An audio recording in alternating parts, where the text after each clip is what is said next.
काँटाको काप फोरेर पनि उम्रन्छ पिपल, सिर्जना शक्ति कहिल्यै पनि हुँदैन विफल।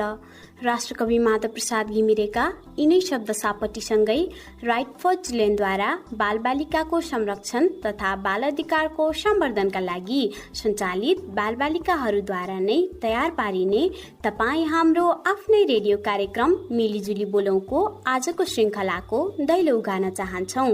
नमस्कार श्रोता साथी, म सुदीक्षा र म बलराम। अनि हामीलाई प्राविधिक कक्षबाट सहयोग गरिरहनु भएको छ दिदी दुर्गाले। श्रोता साथी, कार्यक्रम मिलिजुली बोलौँ तपाईँ पोखरा, स्याङ्जा र पाल्पाका विभिन्न रेडियो स्टेसनहरूबाट सुन्न सक्नुहुनेछ। त्यस्तै हामीलाई हजुरहरूले विश्वभर हाम्रो वेबसाइट www.milijuli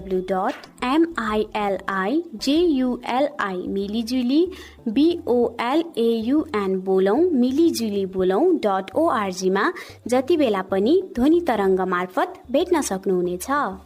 आजको श्रृङ्खला हामीले अतिरिक्त क्रियाकलापको महत्त्वमा आधारित रहेर तयार पारेका छौँ। आशा छ समय अवधिभर हामीलाई सुनेर साथ दिनुहुनेछ। सुदीक्षा, तिमीलाई अतिरिक्त क्रियाकलाप कतिको महत्त्वपूर्ण छ जस्तो लाग्छ त? बलराम, अतिरिक्त क्रियाकलापको त धेरै महत्त्व छ नि, किनकि यी कुराहरूले हाम्रो जीवनमा अत्यन्तै ठुलो सकारात्मक प्रभाव पारेका हुन्छन्। के कस्तो प्रभाव नि? ल सुन बलराम, अतिरिक्त क्रियाकलापले प्रथम त हामीलाई बाहिर चिनाउने काम गर्छ।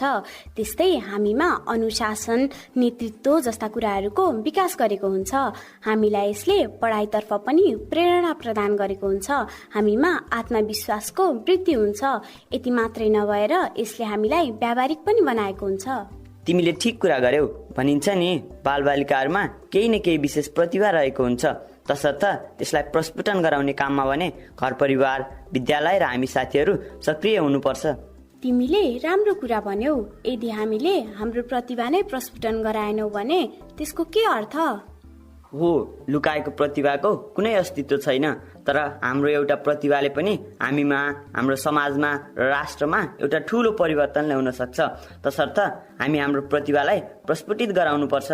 श्रोता साथी, हामीमा केही न केही अन्तर्निहित प्रतिभा हुन्छ। जस्तै हामी कोही नाच्नमा सिपालु हुन्छौँ भने कोही गाउनमा, त्यसै गरी कोही साथीहरू खेलमा अब्बल हुनुहुन्छ। कसैलाई अगाडि गएर कुनै कार्यक्रममा बोलौ बोलौ जस्तो पनि लाग्ला। कोही कोही साथीहरू चित्र बनाउन पनि रुचि दिनुहुन्छ होला। हो, यस्तै थुप्रै प्रतिभाहरू हामीमा लुकेर र गुम्सिएर बसेका हुन्छन्। हो, त्यस्ता प्रतिभालाई हामीले हामीभित्र गुम्स्याएर मात्रै राख्नु हुँदैन। कुनै अवसर आयो कि आफ्नो प्रतिभा देखाइहाल्नु पर्छ। ल त श्रोता साथी, अब भने सुनौ आजको विषयवस्तु, अर्थात् अतिरिक्त क्रियाकलापको महत्त्वमा आधारित रहेर हाम्रा साथीहरूले तयार गर्नुभएको रेडियो नाटक सुनौलो भविष्य। कमान ग्रिजम्यान, कमान कमान, गोल गोल गोल!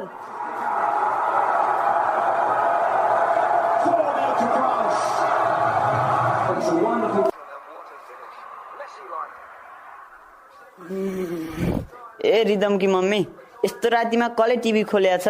तिम्रो छोराले त होइन? फुटबल म्याच छ भन्थ्यो, त्यही हेरे होला।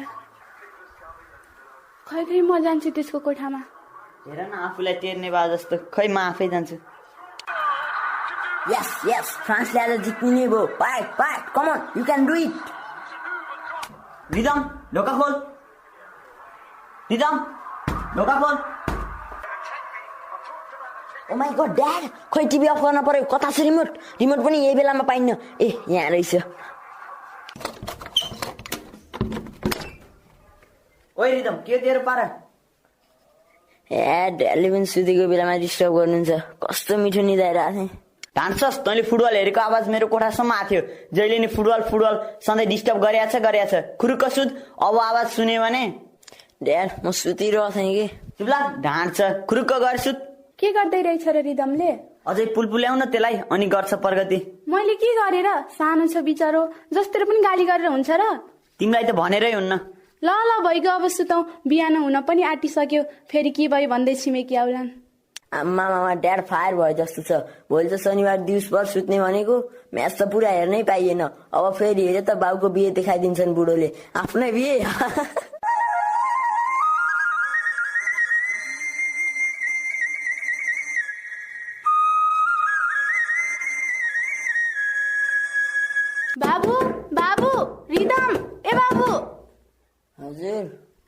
बाबु कति अबेरसम्म सुतेको? ढोका खोला, 10 बजिसक्यो। ओ कस्तो झेउ लागेको, निन्द्रा लागिरहेछ अझै पनि। हेर त 10 बजीसम्म सुत्ने कस्तो अल्छी के त। जा नुहाएर फ्रेस भएर खाजा खान आइज। हस् mummy. Give me some sunshine, give me some rain. बाबु हजुर टावल बाथरुम बाहिर छ है। हस्। अच्छा कस्तो जाडो। हिजो ड्यालले गर्दा म्याच पुरा हेर्नै पाइएन। कुन कन्ट्रीले जित्यो होला? आज स्याटरडे भानी साथीहरू त स्कुल छन्। म कस्तो अभागी, रिजनल लेभल कम्पिटिसनको लागि तयारी गर्दैछन्। मेरो ड्याडले खै फुटबल खेल्छु भन्दा दिने होइन, म नि रिजनल कम्पिटिसनको लागि त क्वालिफाई गर्न सक्ने होला नि। एक्स्ट्रा एक्टिभिटिज हेर्ने म्यामलाई नि मलाई स्कुल फुटबल टिममा इन्क्लुड गर्नुस् नभनेको कहाँ हो र। तर No Rhythm, I'm sorry for this. I know you are good in playing football, but it's my compulsion. म तिमीलाई रिजनल लेभल फुटबल खेलेको हेर्न चाहन्थे, तर हामीलाई गार्जियनको अनुमति पनि चाहिन्छ। तिम्रो ड्याडले तिमीलाई कुनै पनि खालको एक्स्ट्रा एक्टिभिटिजमा इन्भल्भ नगराउनु भन्नुभएको छ। Sorry rhythm, first you convince your dad. Rhythm अझै सकिन सिलाएर चिया हाजेर सिलायो छिटै गयो। ल सिधाइसकेँ।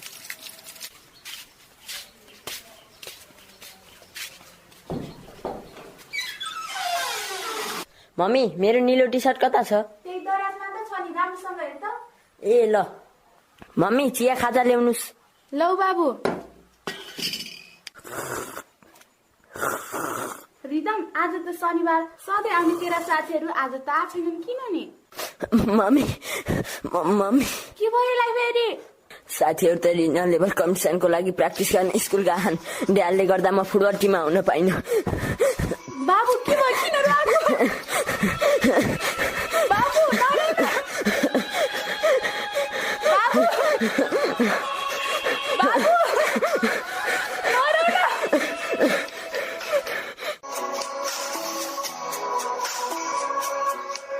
बाबु नरेकिन भन्न त, अनि मम्मीलाई नि रुवाउँछस्? मेरा प्राय सबै साथी आज स्कुल छन्। जेनिस पनि फुटबल टिममा छ। मम्मी म पनि त फुटबल टिममा हुन सक्थेँ, तर ड्याड मान्नुहुन्न।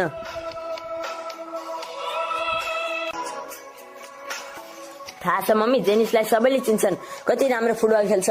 म फुटबलर हुन चाहन्छु मम्मी। थाहा छ मम्मी जेनिसको कन्फिडेन्ट लेभल कस्तो छ, फिजिकल्ली कस्तो फिट छ, कस्तो लिडरसिप छ उसमा, ऊ कति अनुशासित छ, पढाइ पनि उसको राम्रो छ।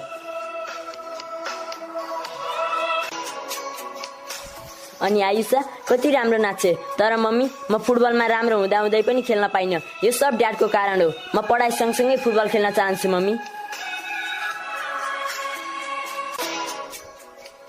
ल ल म आज तेरो ड्याडसँग कुरा गर्छु। मम्मी फेरि हजुरलाई ड्याडले गाली गर्नु होला नि। होइन केही हुँदैन, कति डराएको के त ड्याडसँग। तै पनि सुन्नुहोस् न। भन। आज बाबु मसँग धेरै रोयो नि। किन? फुटबल खेल्छु भन्छ, स्कुल टिमबाट खेल्न चाहन्छ अरे, तर ड्याडले दिनुहुन्न भन्दै रोएको थियो। चुप लाग, मैले त्यसलाई स्कुल पठाएको खेल्न होइन। मलाई ती वाहियात खेल मन पर्दैन। किन पर्यो त्यसलाई खेल्न? त्यसले पढाइ सँगसँगै खेललाई पनि अगाडि बढाउन चाहन्छ। उसले आफ्नो साथीहरूको उदाहरण दिएको थियो। जेनिस र आयुषाको लिडरसिप, अनुशासन, कन्फिडेन्ट लेभलको कुरा पनि गर्दै थियो। तिमी चुप लाग, म आफैले नै त्यसको म्याडमसँग एक्स्ट्रा एक्टिभिटिजमा इन्भल्भ नगराउनु भनेको। म त्यसको हेर्न चाहन्छु। हेर्नुहोस् है, छोरो बिग्रेला। बिहान एकदमै मन दुखाएको थियो, बेसरी रोयो। म पनि सहन नसकेर रोएँ। के भन्छौ तिमी? हो नि त, 21औं शताब्दीमा पनि छोरालाई कोठामा गुम्साएर पढाउनु साथसाथै आफ्नो पढाइलाई पनि अगाडि बढाउँछु भनेको छ। अतिरिक्त क्रियाकलापबाट पढाइ राम्रो हुन्छ भन्छ। अनुशासन, लिडरसिप, कन्फिडेन्ट लेभल म फुटबलबाट प्राप्त गर्न सक्छु मम्मी भन्छ। त्यसको कुरा ठिकै त हो नि। ल भइगयो, रात परिसक्यो, अब सुतौँ।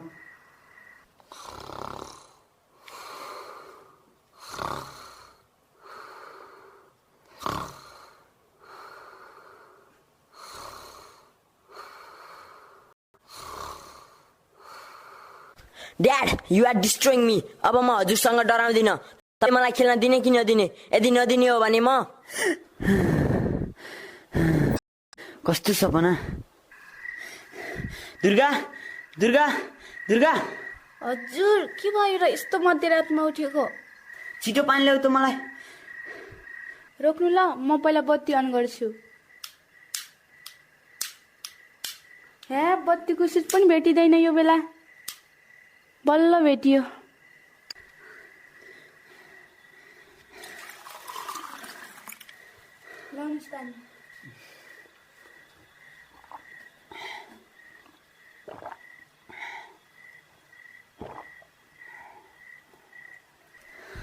के भयो र? कस्तो पसिना आएको हजुरको? दुर्गा दुर्गा नातिकी नै भन्नु न, के भयो? मैले सपना देखेँ। के देख्नु भयो र? सपना देखेर पनि कोही डराउँछन्?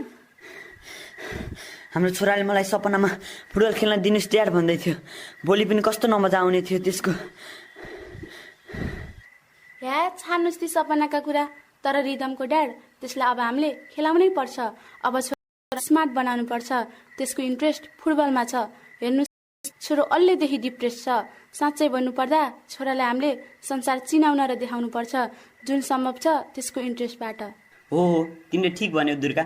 भोलि म त्यस गएर उसको प्रिन्सिपलसँग र एक्स्ट्रा एक्टिभिटिज हेर्ने म्यामसँग कुरा गर्छु। भर्खरै मात्र सुन्नुभयो रेडियो नाटक सुनौलो भविष्य, जसमा कलाकारहरू हुनुहुन्थ्यो सुलभ, बलराम, बिना र इन्दिरा। हाम्रो साथीहरूले भर्खरै मात्र आफ्ना कस्ता राम्रा प्रतिभाहरू नाटक मार्फत प्रस्तुत गर्नुभयो। मलाई त धेरै राम्रो लाग्यो। हो त, हाम्रो साथीहरूले नाटकमा कोही आमा बनेर त कोही छोरा बनेर, कोही बाबुको भूमिका निर्वाह गरेर र कोही शिक्षक बनेर आफ्ना अन्तर्निहित प्रतिभाहरू प्रस्फुटित गराउनुभयो। अनि सुदीक्षा, हेर त नाटकमा रिदमको फुटबल खेल्ने इन्ट्रेस्ट। मलाई त रिदमको इन्ट्रेस्ट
सङ्गीत, साहित्य, नृत्य, गायन, गृह विज्ञान जसलाई हामी होम साइन्स भन्छौँ, चित्रकला, सिलाइ बुनाइ र इत्यादि। र यही हामीले वर्षभरि सिकेका कुराहरूलाई विद्यालयले बृहत कार्यक्रमका बीचमा प्रस्तुत गरेको हुन्छ।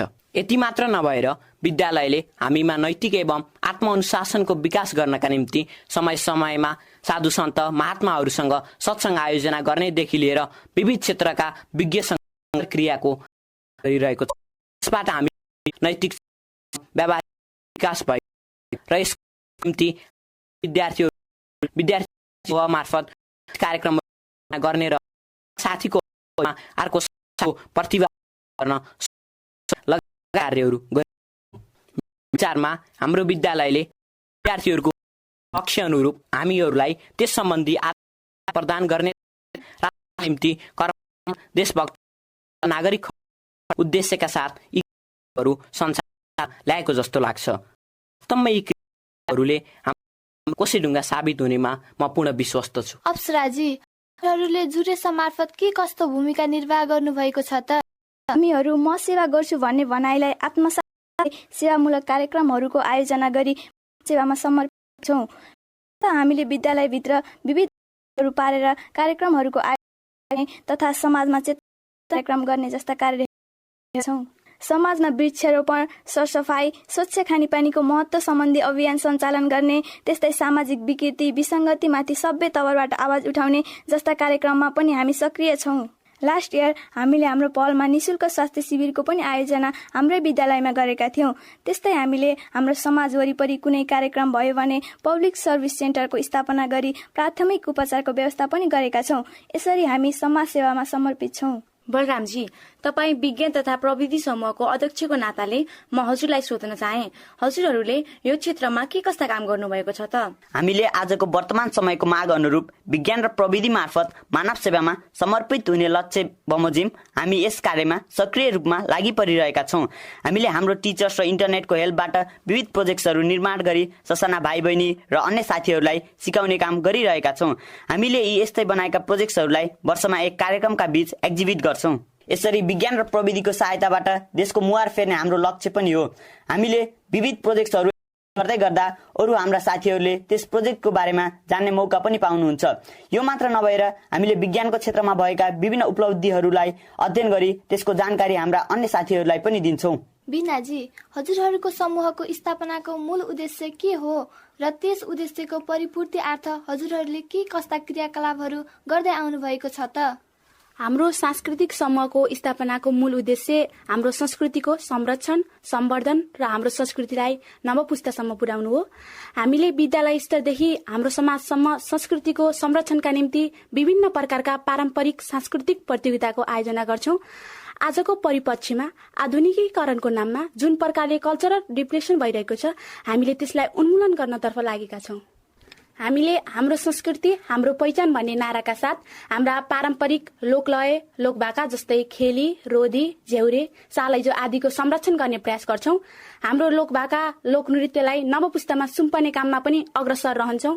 हामीले प्रत्येक हप्ता हाम्रा साथीहरूमा लुकेका प्रतिभा प्रस्फुटन गर्न नृत्य, गायन, ट्यालेन्ट सो आदिको आयोजना गर्छौं। हामीले हाम्रा सांस्कृतिक पोसाक र गरगहनाको संरक्षणका निमित्त तिनीहरूलाई विभिन्न चाडपर्वहरूमा पहिरेर तिनीहरूको अस्तित्व झल्काइरहेका हुन्छौं। हामीले हाम्रो र हाम्रो वरिपरिको संस्कृतिसँग सम्बन्धित सांस्कृतिक पोसाक, गरगहना, वाद्यवादनका साधनहरू जुटाउने जमर्को गर्दैछौं।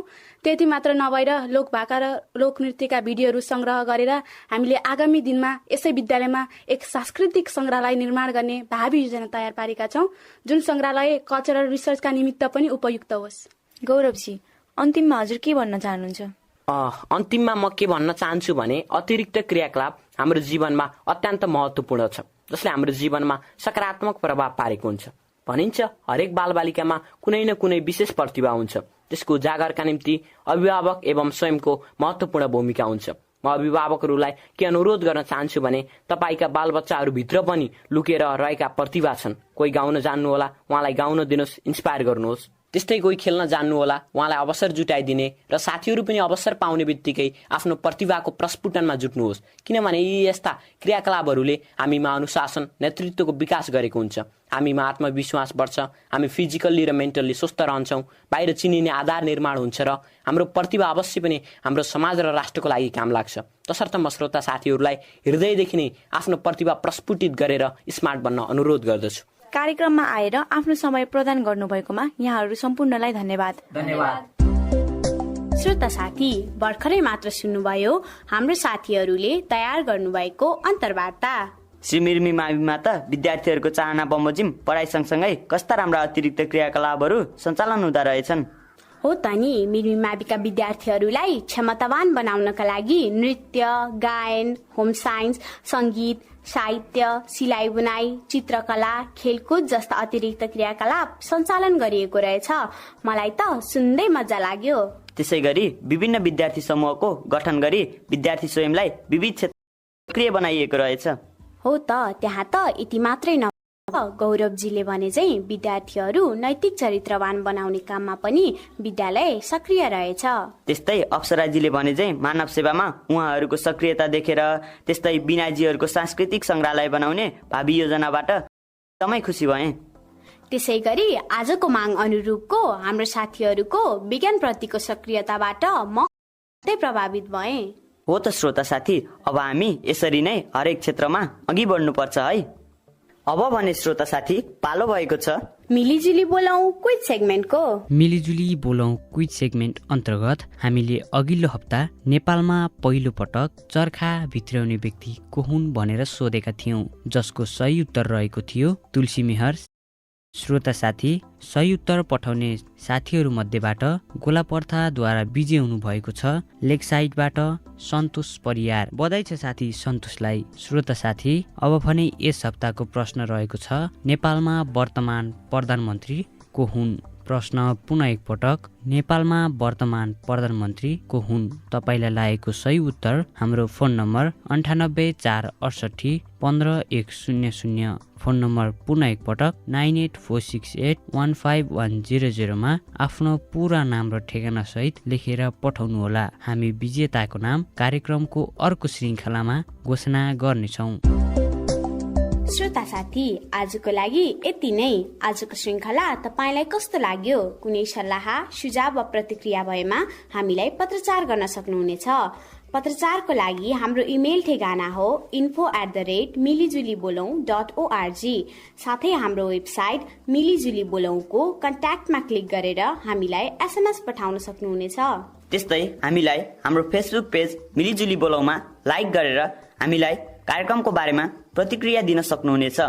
हाम्रो स्टुडियोमा शनिबार आउन सक्ने साथीहरूले आफ्नो प्रतिक्रिया आफ्नै आवाजमा रेकर्ड गराउन पनि सक्नुहुनेछ। साथै हाम्रो स्टुडियो पोखराको शिवालय चोकमा रहेको पनि जानकारी गराउँछौँ। साथीहरू, हाम्रो बारेमा अझै बढी जानकारी पाउन चाहनुहुन्छ भने हाम्रो वेबसाइट www.milijulibolong.org मा लगइन गर्न सक्नुहुनेछ। यतिन्जेल सुनेर साथ दिनुभएकोमा यहाँहरूलाई धेरै धेरै धन्यवाद। अनि प्राविधिक सहयोगका निम्ति दिदी दुर्गालाई आभार व्यक्त गर्दै बिदा हुन्छु। म सुदीक्षा र म बलराम। हस्त नमस्कार।